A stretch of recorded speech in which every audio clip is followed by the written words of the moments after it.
Most people are unsuccessful in their first try at a marathon because of this one thing.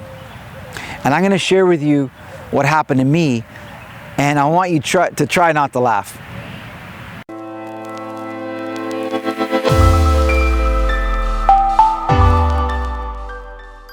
So I traveled to Beirut, Lebanon in an attempt to complete my first 42-kilometer marathon. And let me just tell you that I took this very seriously. I trained for about a year here in Abu Dhabi in efforts to not only finish, but to finish with a respectable time. From what I understand, Oprah Winfrey completed a marathon in 4 hours. So I thought, you know what, that would be a good goal, is to complete in under 4 hours.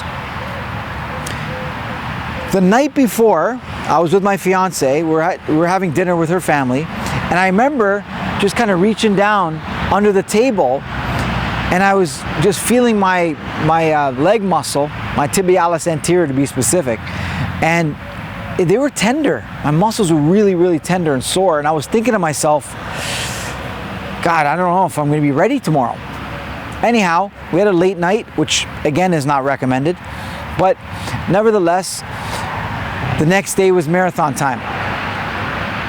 So out of the gates, I was running, and I ran into a gentleman who looked like he was in really, really tip-top shape, and he looked like he was a pro. And so we got to talking, and he asked me a question. He's like, how many marathons have you ran? And I was like, this is my first. And I said, how about you? He was on like number 23 or something. And he's like, my friend, can I give you some advice? And I was like, sure. He said, you're going way too fast. Unless you're trying to finish like in under 3.5 hours or so, like Boston Marathon times, qualifying times, if I'm not mistaken, he said, you're going way too fast. And so I slammed on the brakes and obviously slowed down and, you know, just reduced my pace. But here's what happened. At kilometer 32, I really started to slow down. By kilometer 36, I could barely even stand up. I was literally walking with my head down because every time I stood up, I would get dizzy. At kilometer 37, I basically collapsed on the side of the road. I specifically remember an ambulance coming to my rescue, and they said, you okay? And I said, yeah, I just need some water. And they said, we don't have any water, but we have a Panadol, an aspirin. And I basically said, how am I supposed to swallow it? Which I thought was so odd, and that's besides the point.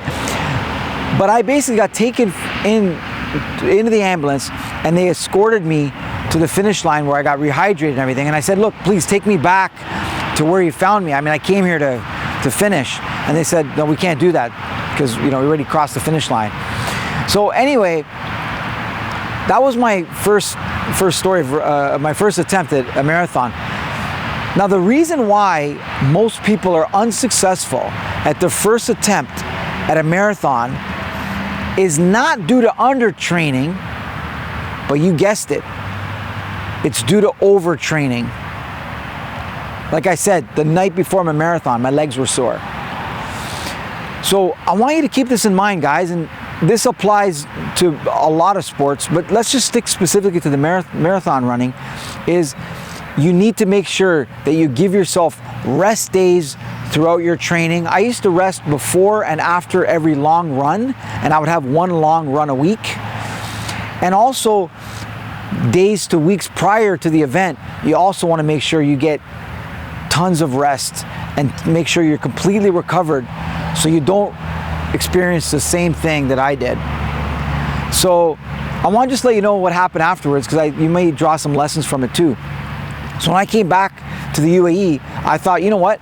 I completed more than the first half of the race, but I don't know what this, the last 10 kilometers look like. So I decided to sign up for a half marathon, a 22K marathon. And because I just wanted to see the finish line. Thankfully, I crossed the finish line in okay time, I think it was just under 2 hours. And so I then signed up for the full 42K marathon in Dubai. And it happened to be the year that I forget his name now. I don't want to kill his name, but we'll put it up here on the screen. But it was the year that the world record holder was running, and I just remember it about halfway during the race, he was actually, he was lapping me basically. He was on his way to the finish line, and I was just crossing the halfway point. But at kilometer 32, something interesting happened, because I didn't mention that previously from kilometer 32 to 37, there was no water. They were stealing water. Literally all they had was some food and snacks, but there was no water stations. But I wasn't sure, did I collapse at kilometer 37 because I was dehydrated? Or did I collapse because I hit the wall? Was it a mental thing, or was it a dehydration physical thing? So this time, just in case, I strapped on water bottles around my waist, and at kilometer 32 specifically, I was making sure I was well hydrated. That's when I started kicking in and using my own water supply. I remember that I ran into a gal, her name was Jody, and I just thought it was so fascinating because I'm Odie and she's Jody. And we were talking, she was ready to give up at kilometer 32. And I said, hey Jody, look, I'm making it to the finish line. If you want, you can run with me. So I slowed down and we started running together. And I told her my story of what happened in Beirut about 6 months prior, if I'm not mistaken. No, it was October, December, so about 2-3 months prior. And when we got to about, I don't know, you could see the finish line, she said, Odie, I'm good, I'm gonna be okay, you go ahead. And I remember sprinting to the end. I crossed the finish line in a terrible time. If you're looking at it only from a time perspective, it was 4 hours and I want to say over 50 minutes, 4:52 or something like that. God, this was probably 10 years ago now. And but anyway, I crossed the finish line, and then I learned such a powerful lesson I've been trying to share with my patients ever since, and that is, make sure that you don't overtrain when you're running. Make sure you get lots of rest. And it's not, unless you're competitive, like you're really competitive, you're pro, semi-pro or something, it's really not about the time. I don't know if you know the story of the first marathon. My take on it was that it started in Greece, in a town called Marathon, and it was basically a soldier that was trying to tell his king, was running back to tell his king that they won the war, because the king, from my understanding, basically said that if they lose the war, that he would burn his cities and basically self-destruct, so that, obviously they weren't conquered, and they didn't have terrible things happen to their wives and children and to their city. So the soldier, in full gear, if I'm not mistaken, ran a total of, I think it was about 40 kilometers, told the king not to burn the city, that they won the war, and then died. And so ever since then, the human beings have been trying to conquer this distance. And the interesting part of why is it 42.2 is because I think the king wanted to see the finish line. I wanted to end right at his castle, and so that's why it's 42.2, an odd number. But that's pretty much the story of marathon. So it is a challenge. It's a beautiful thing. It's on many people's bucket list. I highly recommend it. But to train strong, to train hard, and to train properly and smart.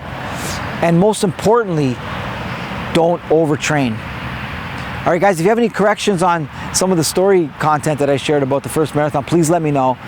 But please keep this in mind and try to apply this everywhere you can.